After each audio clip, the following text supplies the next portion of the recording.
तर रोहिणी खडसेंनाही भाजपात आणण्याचा प्रयत्न करू असं रक्षा खडसे यांनी म्हटलेलं आहे। रोहिणी खडसेंना व्यक्तिगत निर्णय घेण्याचा अधिकार आहे असंही रक्षा खडसे म्हणाल्या। भाजपने आमच्यावर दबाव टाकला नाही असंही रक्षा खडसे यांनी म्हटलंय। तर मी शरद पवारांच्या राष्ट्रवादी सोबत राहणार असं रोहिणी खडसेंनी सांगितलेलं आहे। रक्षा खडसेंच्या विधानावर रोहिणी खडसेंचं हे स्पष्टीकरण। नाथाभाऊ असतील, आज रोहिणीताई असेल किंवा मी असेल, आमच्यावर कधी असं प्रेशर कधी आतापर्यंत त्यांनी टाकलेलं नाहीये।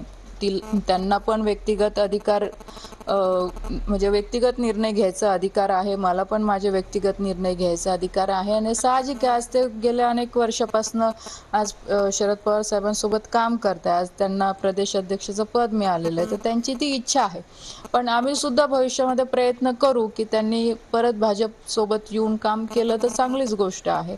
पण शेवटी आज तरी जे मी ऐकलं मीडियाच्या माध्यमातून, आज तरी मला त्यांची इच्छा दिसत नाहीये, पण नक्कीच आम्ही प्रयत्न करू। मी राष्ट्रवादी काँग्रेस शरदचंद्र पवार पक्षाच्या विचारधारेसोबतच कायम राहणार आहे।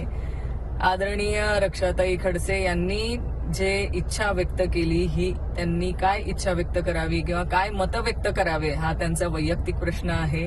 पण तरीही मी राष्ट्रवादी काँग्रेस पक्षामध्ये कायम याच पक्षाच्या विचारधारेवरती राष्ट्रवादी काँग्रेस पक्षामध्येच थांबणार आहे।